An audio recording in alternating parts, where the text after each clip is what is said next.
All right, shalom, everybody. May the words of my mouth and the meditation of my heart be acceptable in Yahweh's sight. He is our strength and our Redeemer, and it's in His name, which is His authority, that we pray, praise, proclaim, project, and protect today's message. Aman. Aman. Welcome to everybody. If you're on YouTube, if you're on TikTok, we appreciate you. Come on in. Come on in the room. Come on in the room. Yashai is my doctor in the room, as our ancestors would say.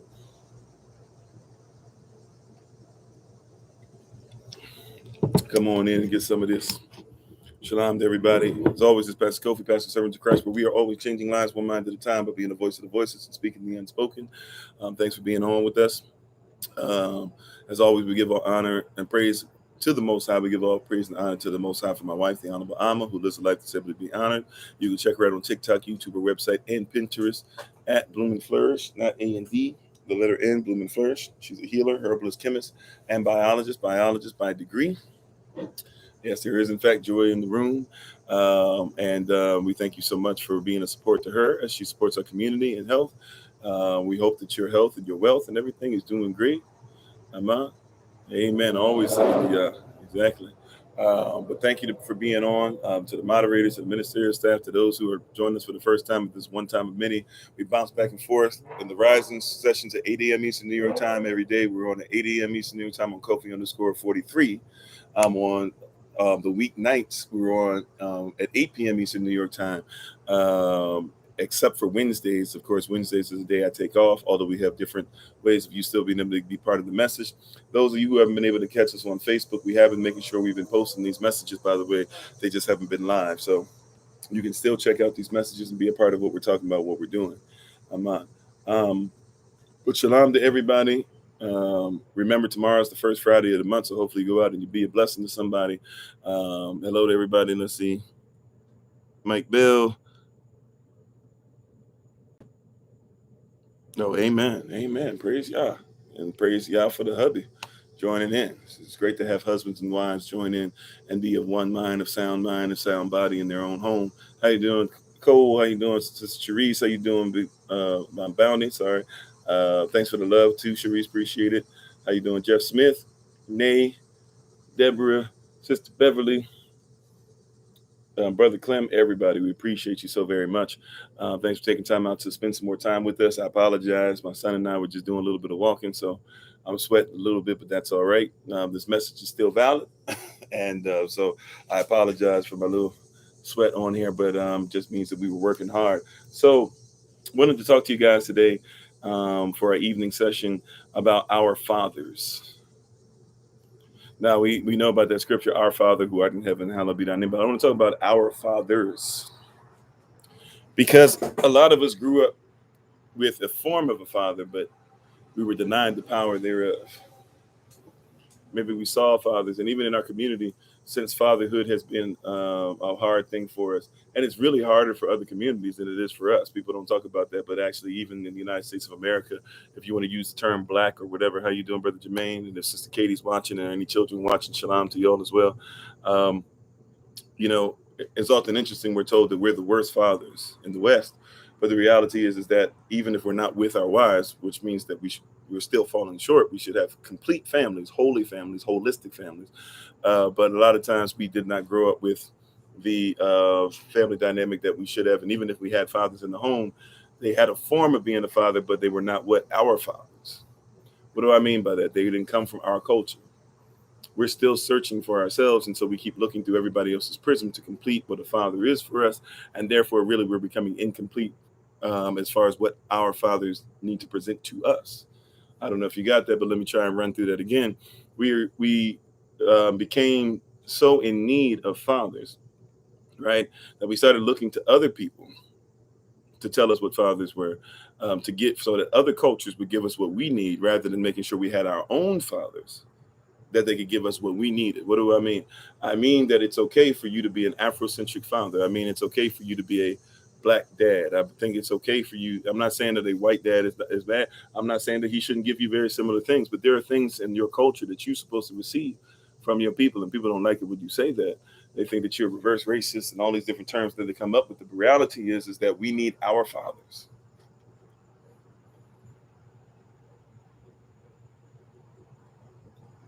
I realize this in a lot of one-on-one sessions I do, a lot of stuff that I talk to a lot of brothers, that we missed the mark when making sure that we had fathers. And so a lot of brothers ask me questions, and you can tell they're asking questions because they're absent or void of fathers.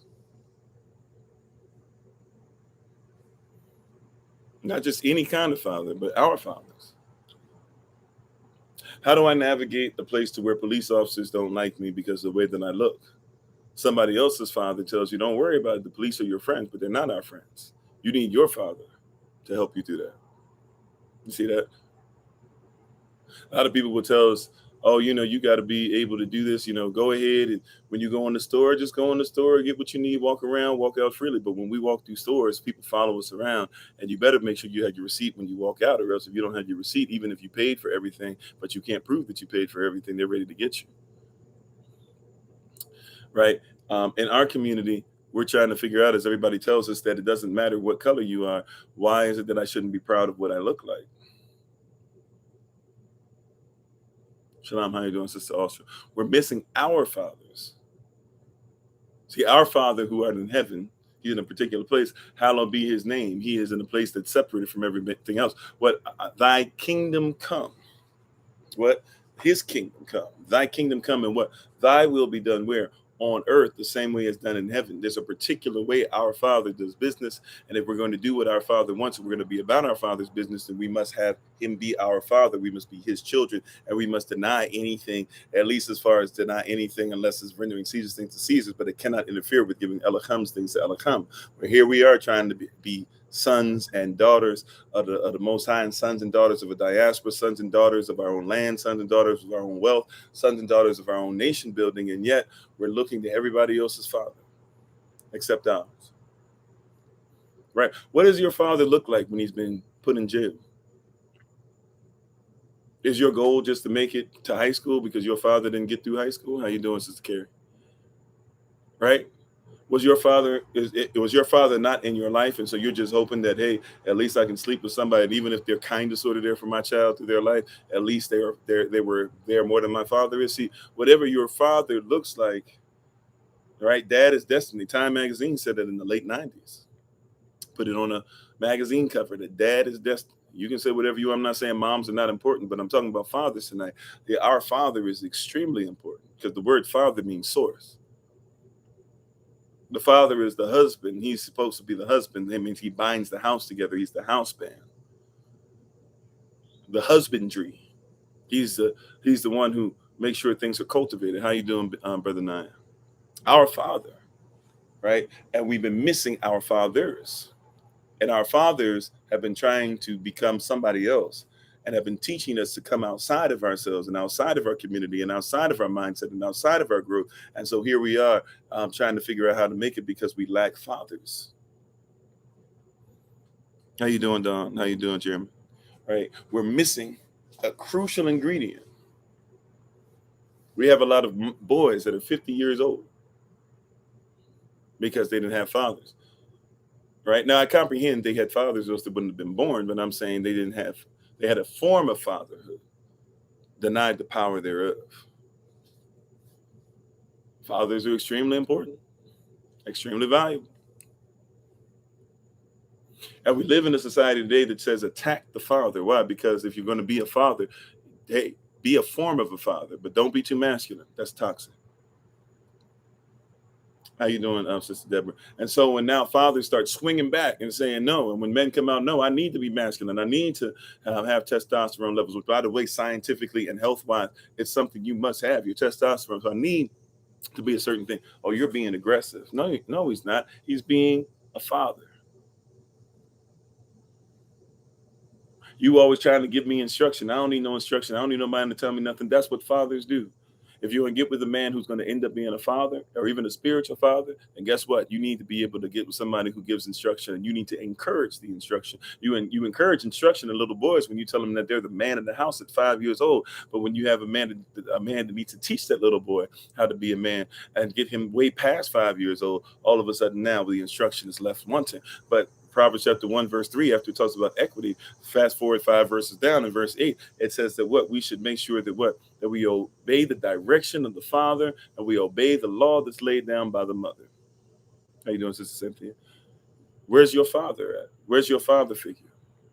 A lot of us didn't even grow up with fathers. How you doing, Minister Sonia? And so the lack of father is affecting the community. Where are our fathers? How you doing, Tavares? Where are our fathers?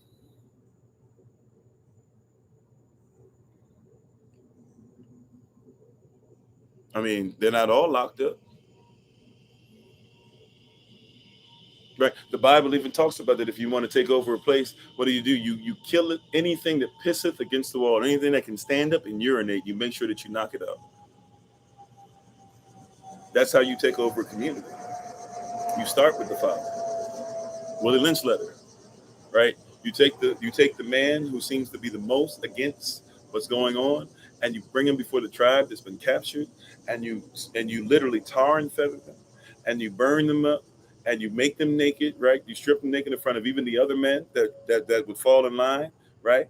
With what that man does, and you do it in front. You basically stretch his legs out, attach both legs to horses going in 2 different directions. You set them on fire, and then you make sure that you hit the horses so that they go in opposite directions. They literally rip him apart while everybody sees his testicles and everything that which nobody should see, his nakedness. You see him be pulled apart in front of everybody while all the other men are beaten to the point of death, right? And then you do it in front of the women and the children. You don't kill the other men, but you beat them to the point of death while they're watching this man who was supposed to be the one that was the chief, the one that was the most anti slavery, the most anti being a prisoner of war. You make sure you kill him off, and so that from that point on, men will hide behind women, and women will be strong and independent. That was a slave tactic. When you hear "I'm the strong, independent black woman," that comes from slavery. Why? Because the strong, independent black woman says that our father is not valuable enough, but he must become my father. Who is he? The slave master, the slave owner. Where are our fathers? Not men who try to be like other people need. Hey, how you doing, Big Brother Thomas? Right? I'm not saying that European people do not need fathers. I'm saying that European people don't need fathers to help them through what we're going through. I'm not saying there aren't poor European people. I'm not saying that there's not a trailer park that has poor social construct white people. I'm not saying that, but what I'm saying is they don't need to be let out of, right? They're not going to use what white people are using to lead them out of where they are. They have a different experience. This is why when people say, should people mix together? I say, I don't care if you mix together as far as races and all that stuff. But at the end of the day, do you know the culture? If you're going to father that child, do you know the culture that child has to go through? It's not about, I don't like you because of the color of your skin. It's about, I just want to know, do you know the culture?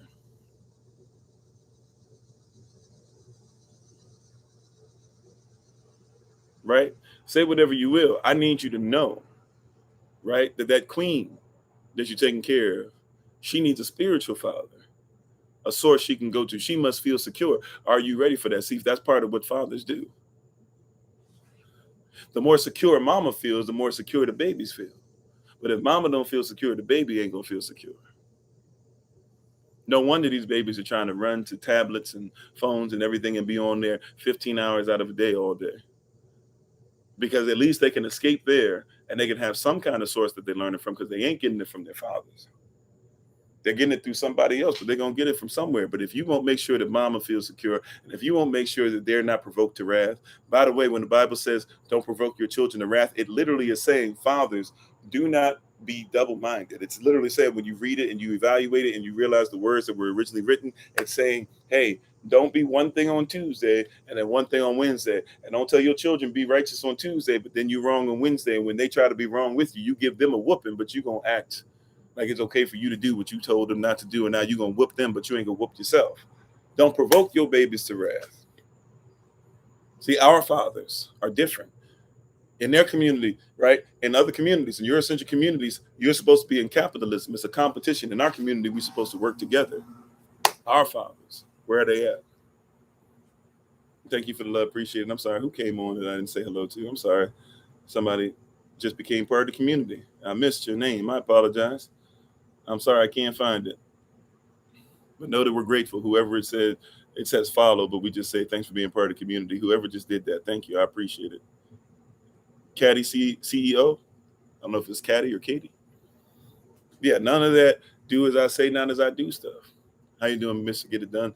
But we're missing what? Our fathers. Your father is pivotal. You know that pretty much 95, 96% bare minimum of people that are on death row are people whose fathers either were jacked up or weren't in their lives at all. Because dad is destiny. Father is fortitude. How you doing, Mo Desire? Our father is key. He is a source. You know, we were taught wrong. Mom's supposed to set the example in the house, and mom really wears the pants. Not in our, no. Mom's supposed to feel secure. Who taught you that? Even the people who taught you that, they don't do that. Right? Other cultures, their women don't get to run roughshod. Even the ones that are telling you about feminism, the ones that are talking about feminism and Me Too and all that, guess what? They still married to these men out here.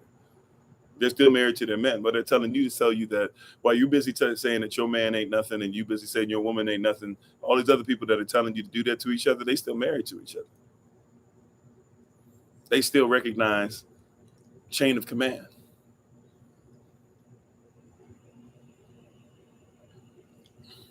Right? Our fathers are missing. I didn't say fathers are missing. I said our fathers. There's a lot of fathers that did the best they could. Right? And I get it. Look, to my grandfather, to my father, to my great grandfather, I realized that you did everything you could. I appreciate you, Warren. I appreciate you, Alfred. I appreciate you, Willie. And by the way, that's not even really the names they were supposed to go by, but they went by those names, right? And they took on other last names to fit into society. But I appreciate you. You needed to get me out of the civil rights movement. You needed to get me out of Reconstruction. Your daddy's daddy need to get me out of chattel slavery. I get it, right? But I'm gonna go ahead and break the curse now. I'm gonna take the baton, and I'm gonna be our father.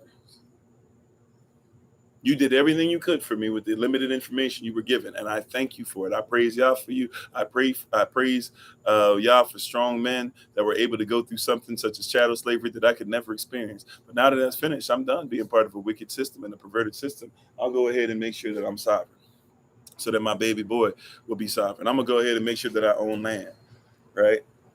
So that my baby boy will never experience what I experienced, which is sometimes I didn't know where I was going to rest my head, or I moved around 13 plus times as a child and all this stuff or whatever. No, I'm going to go ahead and make sure that I put some things in place as a father that maybe you weren't able to, or maybe you weren't enlightened to, or maybe you didn't think was a big deal till you got older. And isn't that always interesting? It's when we get older. See, this is why we got to be fathers and teach this to little children. See, when we get older, we realize, oh, all this stuff we were taught was a lie.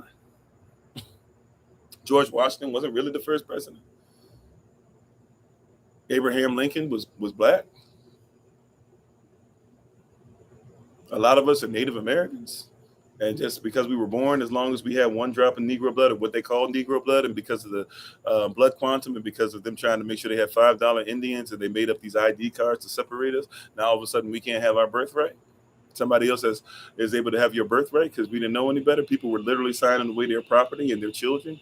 I actually put a video out about this not too long ago, where there were little girls who were their parents didn't know how to read or write, so they would sign stuff with the X, not knowing that they had signed away the right for somebody to come in their house, grab their little girls, take them to the hospital, make sure that those little girls couldn't have babies when they were teenagers and preteens. A 12-year-old and a 14-year-old ripped out of their own home.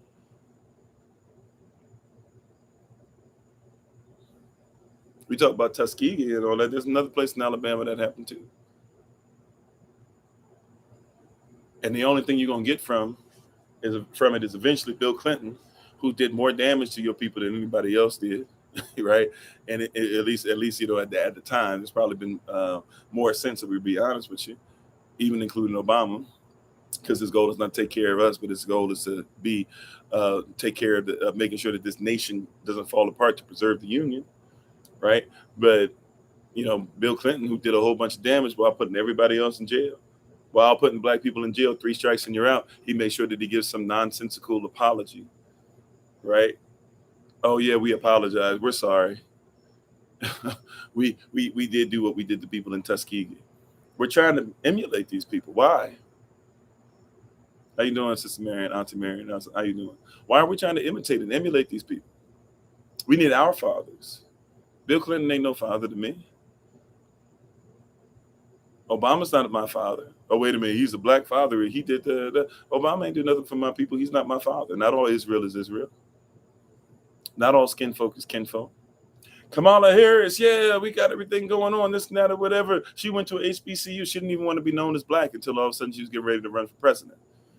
Kamala Harris wasn't black until, when Kamala Harris became black, and she was still locking up black women and fathers, right? Mothers and fathers over nonsense, like putting them in prison because mothers were trying to go ahead and say that they live somewhere different so their children could get a better education, and locking up the mothers, right? But Kamala Harris didn't become black until the Black Panther came out. Then she started talking about Wakanda forever. And next thing you know, she ran for president. And she lost, but still ended up becoming the vice president because she ran on the ticket with Joe Biden, who said, if you don't vote for him, you ain't black. While she had just finished telling y'all that Joe Biden was racist when she was running.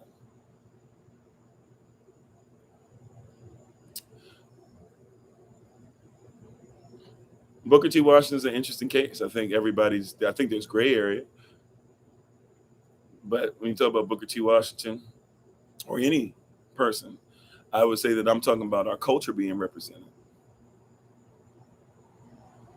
Yeah, we ain't know nothing about Kamala Harris. Ain't nobody care. And if you knew about it, you cared about it because you were glad she was locking black folk up. That's what she got elected for, to keep her position that she was in before she finally ran for president.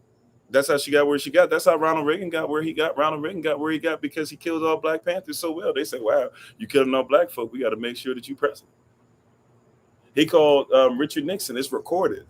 You can listen to the conversation on YouTube right now. Look it up. Conversation between Richard Nixon and Ronald Reagan, and type in black people or type in monkeys or something like that. And he called us monkeys who don't wear shoes on our feet. And they said it's going to be dangerous if we allow black folk to be able to go ahead and make decisions and be in positions of power. It's going to mess up the white infrastructure. He said it. I'm not making anything up. So I'm not worried about that type of man influencing my fathers. Yeah, all is forgiven when they offer her power. Yeah. And so now black people are like, yeah, we had a black president and we had a black. She didn't even consider herself black. She tried to say she was Indian. By the way, she ain't necessarily wrong. She's obviously mixed with some black blood, but she wasn't necessarily wrong to tell you all that because there's a lot of Indians, and Indians, even though they are African, they don't want to ever admit any tie to us. So, but a lot of people from India don't know where their ancestry either, because a lot of them came over supposedly in indentured servitude to places that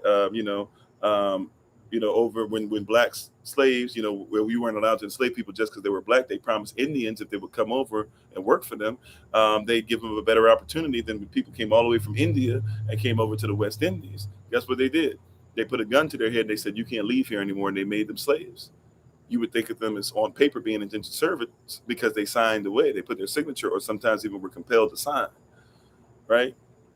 That's not the type of system I need fathers from. Our fathers come from somewhere different.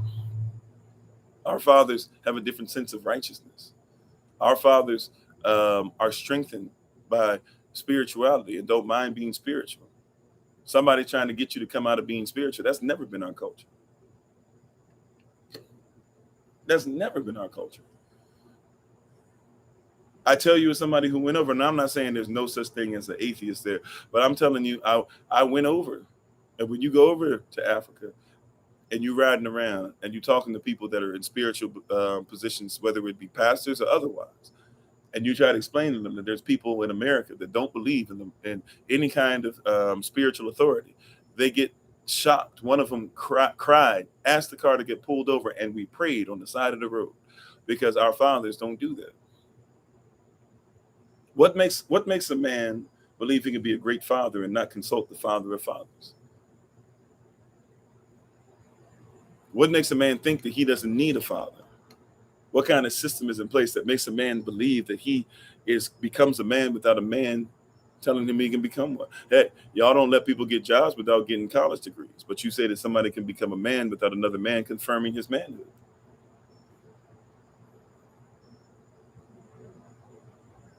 You said, who would I say are some cultural leaders who are fathers? I would say I would start with myself. I'm really concerned. I would say start with yourself. I don't really worry about everybody else on that. I mean, I would start with myself, right? But Miles Monroe, PFO Lumumba right now.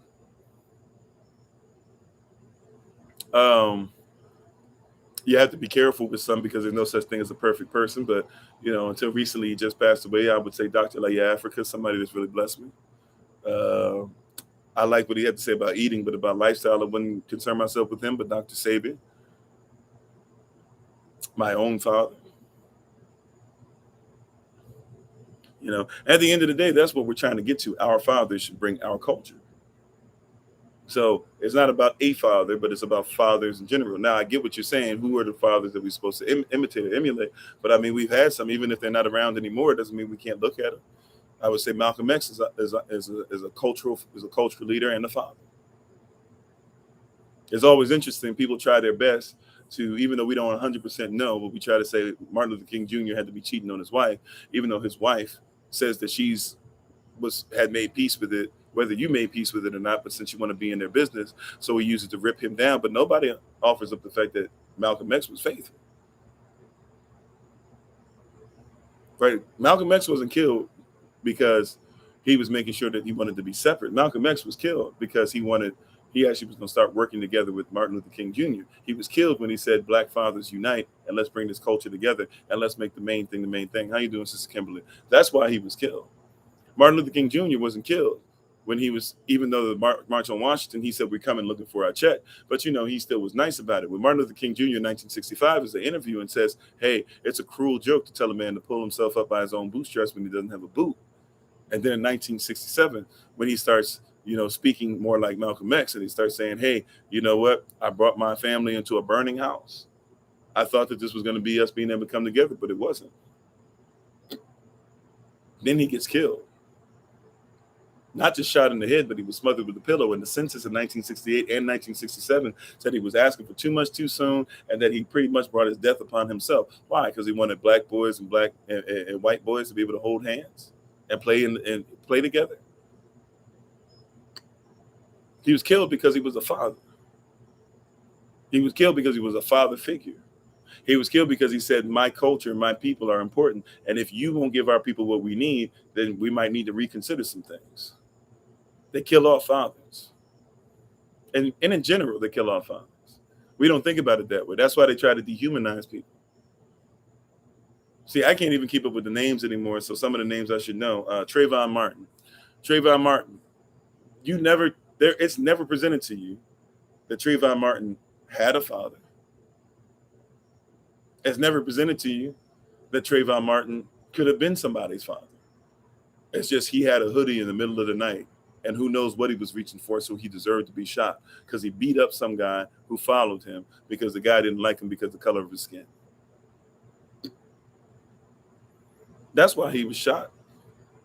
Why did the guy, by the way, he wrote a manifesto. We went over it, especially on Patreon, because we knew we couldn't really post that too publicly and people not lose their mind about it, right? But we talked about it on the manifesto on Patreon. For the Patreon kingdom, for the Patreon family, go on the Patreon site, look it up for yourself as a reminder, right? But why did the guy who shot up everything and everybody in Buffalo, what did he say in the manifesto that he wrote out? He called us replacers. He said that he asked himself specific questions and he answered them. What did he say in his manifesto? He said that he told you why you're dangerous. He said that white people are starting to die off. That was his belief system. That's not mine, right?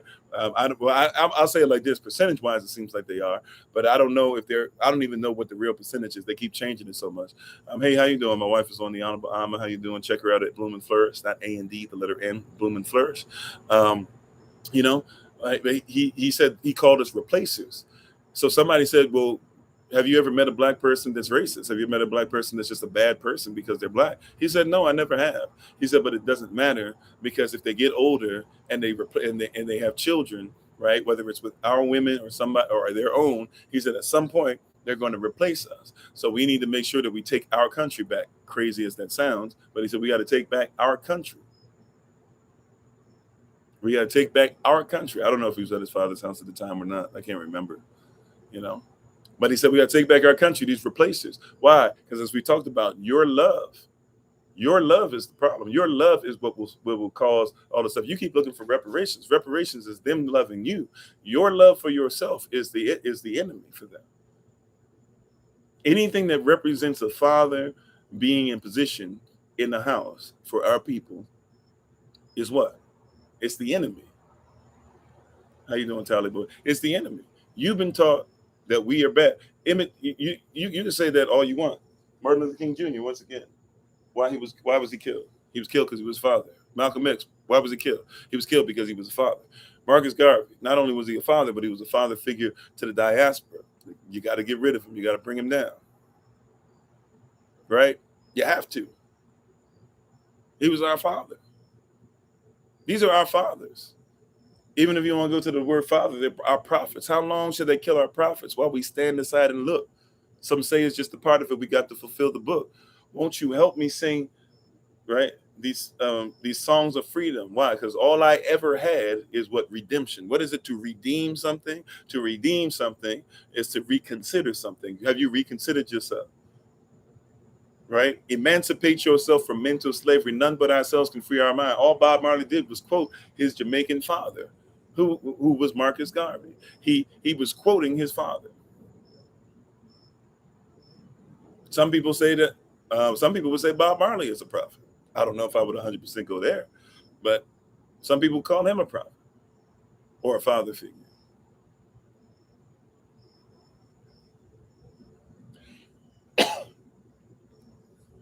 Right? And in order to be a son, you got to have a father. This is my son with whom I'm well pleased. Who said that?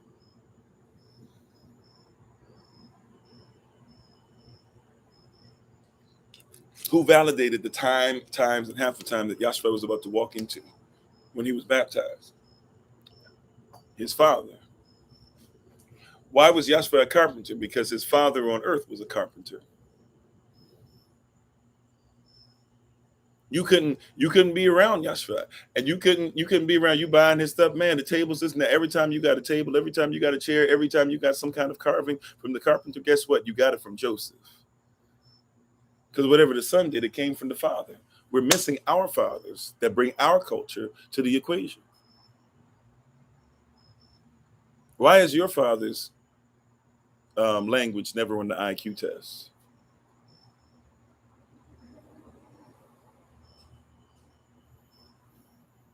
Why is your father's mathematical equations never brought up? Why is it that they keep telling you that the father of science is somebody who, had to make sure that he was wearing those leggings and stockings, but they won't tell you that the stuff that they still didn't know how to do in the early 1900s, we were doing in Kemet 4,000, 5,000 years ago. Because they separate you from your father. Now, what is the word father, Abba, etc., Papa, etc.? I know in Kemet, Papa is not necessarily a great word, but you know what I'm saying? Papa, father, etc. What is a father? A father is a source. If I disconnect you from your father, I disconnect you from your source. The mother is somebody who carries what came from the source too, right?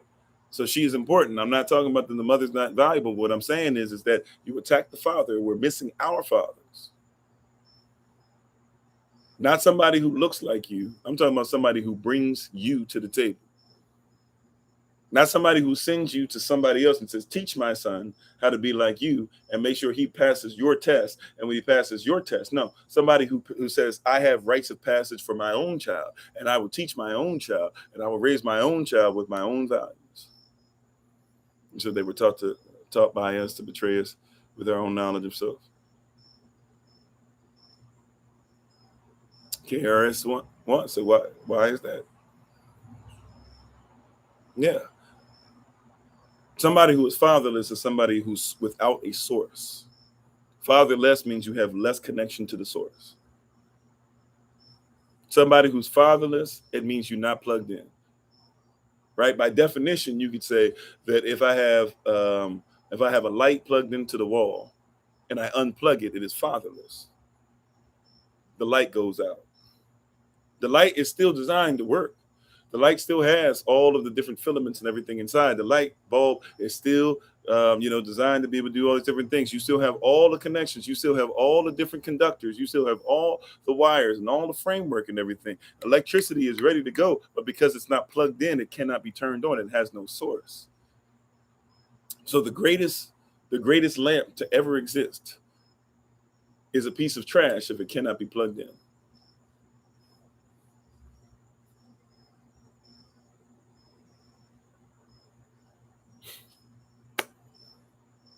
Right? Your oven, as great as it is, especially if it's an electrical oven, as great as it is, if it can't be plugged into the wall, it don't matter. If I have an amazing oven, but I put it in the middle of a football field, it don't matter. It's not designed to be in the middle of a football field. It's designed to be plugged in. Right? But they taking your oven that's supposed to cook to be able to feed generations, and they put you in somewhere where you don't go. A football player doesn't do that well in the kitchen. Right? An oven doesn't do that well on the football field. Put them where they're supposed to be. Put them where there's the source.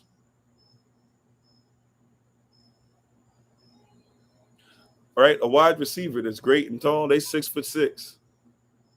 Put them in a basketball game against somebody who's 6'10" and has all the basketball skills that they don't have. It's great that you can play football, but you ain't going to do that on the basketball court.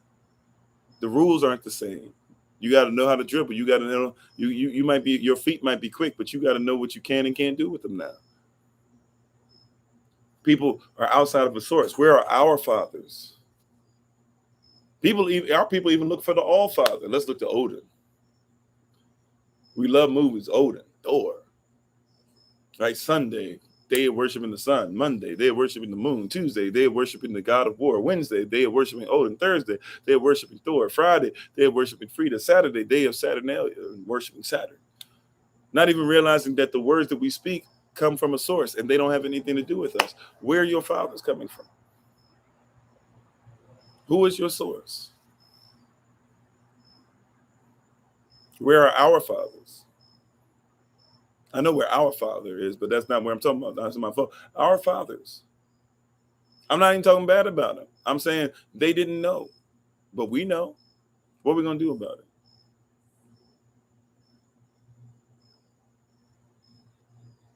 I hear you, Jane. Right? Like, where are our fathers? Are we raising them? Fine, we didn't have them for us. Are we raising the generation to where they will never have to see their source be cut off, where they can't be a source to their children, where they can't be the light for their children, where they can't give a culture to their children that supersedes the stuff that we sitting up here arguing about?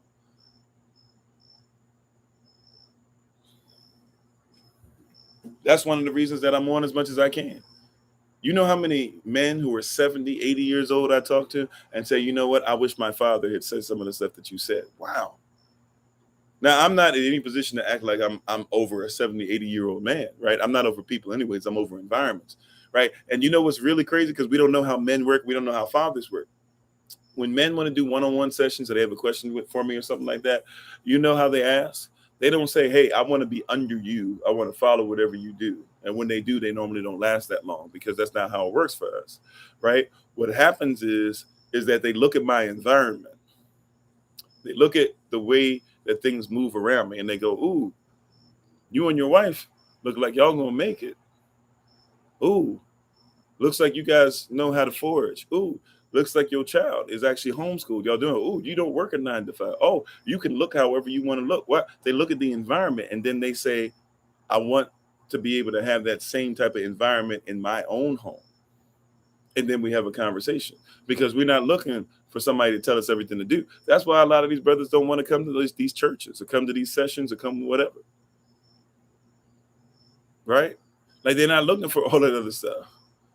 They're not looking for the color scheme. They don't care what kind of suit the pastor's wearing. They want to see the environment. Is what you talking about? Does it make sense? And what happens is a lot of them are right, not righteous necessarily, but a lot of them are actually right when they have a mindset that says, you know what? I saw Pastor John Gray, him cheating on his wife, and yet everybody acting like it didn't happen. And then he showed up at the Potter's house. They prayed over him, and then next thing you know, like everybody acted like it didn't happen.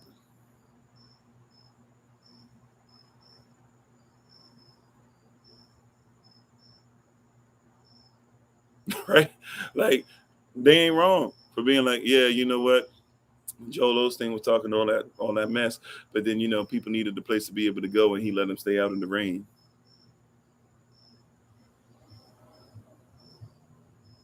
Like, and I don't even care for somebody to try and back that up. I don't care when they say, well, it might have been raining downstairs in the basement, and therefore, that it was going to make everything bad inside and all this or that or whatever. Those people were in a stadium, and those people were dying outside. I don't care. Open the door up. Open the door up.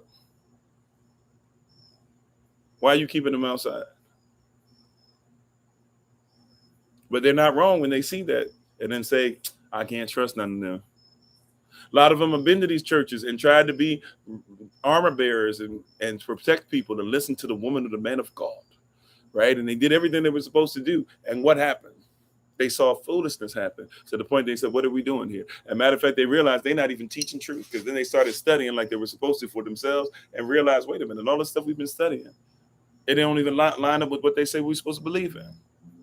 So I can't be mad at them when they say, yeah, I'm not going to trust that, because I, as a father myself, don't do that. Because as a father, I have a responsibility to make sure that my wife and my children are secure in the knowledge of the Most High and in everything that they do. And if you're not going to give me the recipe, if you're not going to show me the environment, if you're not going to show me how to make sure that environment happens, I'd rather be right. Like, this is sisters, y'all. It's weird. Sisters don't like it when their husbands do this, but y'all are okay when y'all say this. He can do bad all by himself. He can go ahead. If y'all ain't going, if you ain't going to teach him the word, he might as well just go ahead and be wordless, fatherless. But hey, he'd rather be fatherless than be under a father or be under a spiritual mother that's on some foolishness. You can say it when you by yourself, I can do bad all by myself. He's saying, look, if y'all ain't gonna get it together, I'd rather just be out here by myself. I'll take care of mine by myself. And so I can't get mad at the brother that says that. Grew up in the Roman Catholic faith, but the Pope keeps letting little boys get molested and raped. You know what? I can separate from that. I can do bad all by myself. Oh, y'all don't want to go there, but that's real. What kind of father wants to stay in a place to where you won't protect little children? I'm a protector. You said it's a building more important than the people. That's a weak foundation in that church. Amen. Are you sorry to say that it's an ideology that causes abuse? Yeah. That narrative building that says it's there. So a lot of fathers are like, I'm done. I tap out. They're trying to be part of y'all biblical stuff because y'all don't live what y'all say anyways. You don't have a source. So when I talk to a real husband, a real adult male, I have to speak to the man, to the spirit inside of him, and I have to say, hey, let's speak source rather than speak. That's why we always say what on here? We say, let's not be so, when it comes to the spiritual, let's not be so mystical that we're no longer practical. He wants practical application. He wants practical application. That's why he misses it. We got to be trained as husbands to be able to make sure that we catch the nails being done, the new smell, the new version of the hair, especially if it's even something that's real close to what we thought was real close to what you were already doing, because that's not what hits us first. What hits us first is, does this secure my family? So that's why if the husband comes home and he sees the house is clean, he probably going to be like, wow, babe, thanks for cleaning the house. Why? Because it's clean. That means my family's secure. They won't get sick. Things can be found. We can move like this if we need to. Thank you so much. He sees security. You see security too, right? But he sees respect. Well, you see security as well. But his security is respect. She respected us enough to make sure that that was done. Okay, cool. No problem. I appreciate that. I will make sure I secure you because you do that. Right? And because you secured everything, guess what? I will give you affection, which is the next need that you have. I will make sure that you have affection, right? And if I give you affection and then she turns around and actually gives me sex as a man, like we pretty much gonna be straight right off of that. Now mess around and get them 5 love languages together after that and add that on there, and then make sure that you got the institution together, because y'all be forgetting sex is marriage and marriage is sex. Even in that, he's looking for what? He's looking for something that does what? He's looking for something that does what? It's fatherhood. What is sex designed to do? To produce fruit. That's why he likes it. It puts him in father mode. We make this stuff so weird sometimes because we won't even talk about this, but you'll send your child to school so somebody will teach him how to have sex, right? He goes into father mode when he's having sex because he's designed to give sperm to the day that he dies. He's designed to be able to have children to the day that he dies. He's a father. Where are our fathers at? That's why it's difficult for people to think this through, because we're looking at everybody else's version instead of our own. Fathers are sources, right? But it's not constitutional, what you would call good, that man would be alone. Alone means all in one. So, of course, every father needs an excellent helpmeet to help him to meet the needs that he cannot meet for himself. He cannot create a child by himself. So it's not great that he would have all of this stuff that could have became humankind, that it all would have stayed in one man. It is not constitution. It's not viable that would stay all in one man. So he made for him what? A helpmeet. Somebody to help him get to a place to where everything wouldn't be all in one, all alone, all one, all alone, all one, all alone. That's what that is. Alone. Compound word. Alone, all one. It's not constitution. It's not valuable to us if we never came into existence, because everything was inside of one person. So every father, in order to be a source, he has to see you succeed. Sisters, a real husband wants you. A real father wants his children to become greater. Why? Because if children become greater, they're connected to him. He's the source. So he doesn't care. He don't care. No father cares on family day. No father cares if y'all go where he wants to go. Right? On those of you who still celebrate Christmas, no father cares if all y'all get him is a sweater, an itchy sweater, and some socks. Why? Because he wants to know, are we all together? Are we all one? That's all he cares about. Right? I'm sorry, not all one, not alone, excuse me. But we're all becoming one. We work as one. Right? But he wants to be the source. So when you as a child, when you go and you get your degree and he shows up and he finally cries, and he ain't never cried before, he sees you walk down the aisle, baby girl, and your father, your daddy don't really cry like that, but he starts crying like a baby and stuff when he sees you in that wedding dress in the back and has to get himself together before he walks down the aisle. You know why he's crying? He's crying because he's the source of that. And when you walk down the aisle, that's his baby. That's what he saw. That's what came out of him.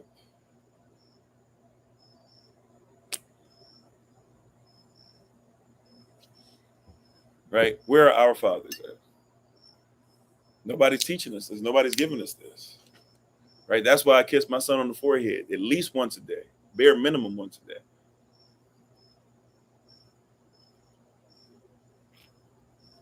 Why? Because his source is going to tell him that it's okay for him to have love expressed to him by a male without it having to be something that has to turn into pause, homosexual, you gay, blah, blah. No, like it's okay. Like, I, as your father, I love you, right on your forehead in front of others,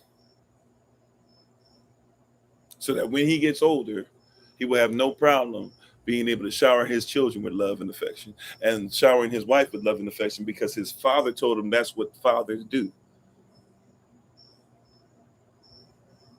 His source he came from. I go out of my way to show affection.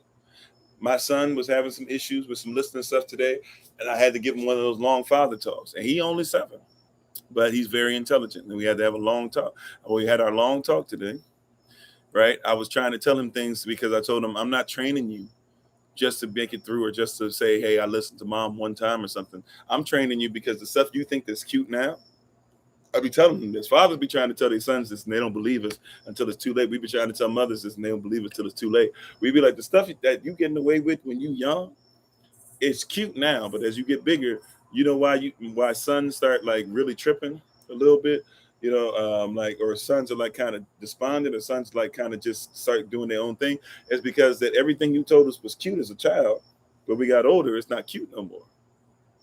Like, you loved me when I was a child because I did it, but now that I'm older, I'm not supposed to do that no more. But the reality is, you should have never done it. You were never the man of the house. I don't care if your daddy left. You 7 years old. You ain't no father of the house. You a little boy. Be a little boy. Find a man to be his apprentice. Right? But you told him he was the man of the house. Then he started treating you like he was the man in the house from age 12 on. And now you got problems. Thanks for the love, Katie. Appreciate it. Because he didn't have a source. Somebody to pull him up by the scruff of his neck and say, you ain't what you think you are. Right? I'll close on this. Right? It's time for us to get ready to take our leave. There is a group of people. There were these elephants in Africa, or one of the reservations, or whatever you call it over there. Forgive me. I think I call it a reservation. And these elephants, well, I already gave it away.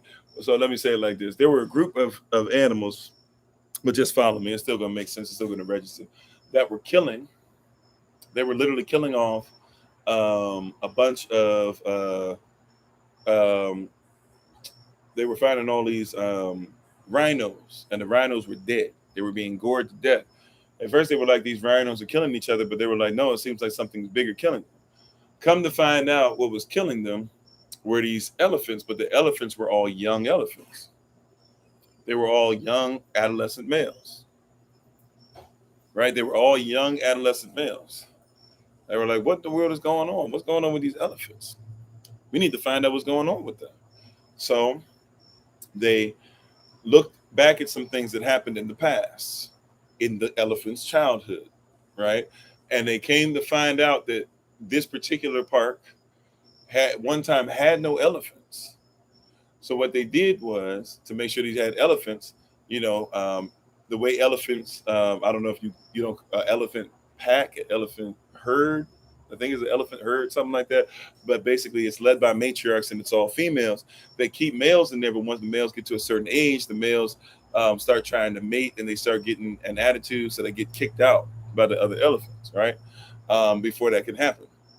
Kind of sort of what happens with, pride of lions, but, it's the male that kicks them out. But nevertheless, right, like they basically kind of get kicked out the herd or whatever. I think it's the elephant herd, right? So they get kicked out the herd.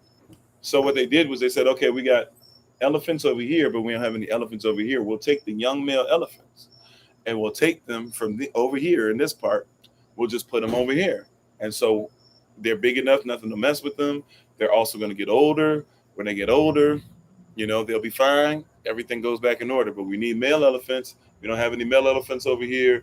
But what happened is that these male elephants, without guidance, without fathers, right? Without fathers, they ended up killing.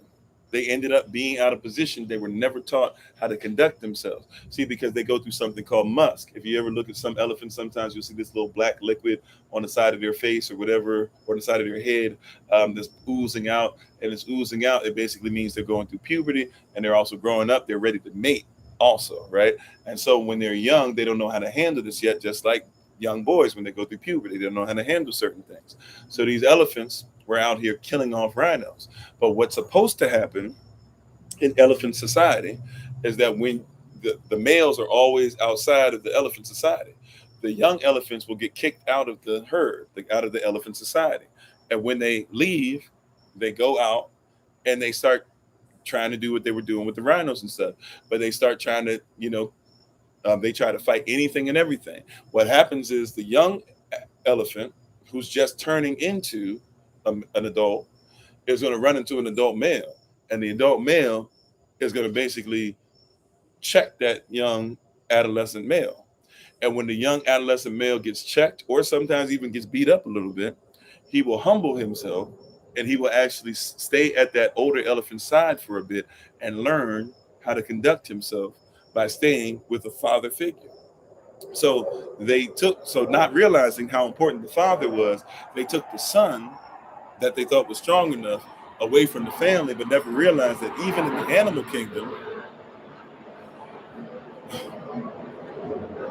sorry,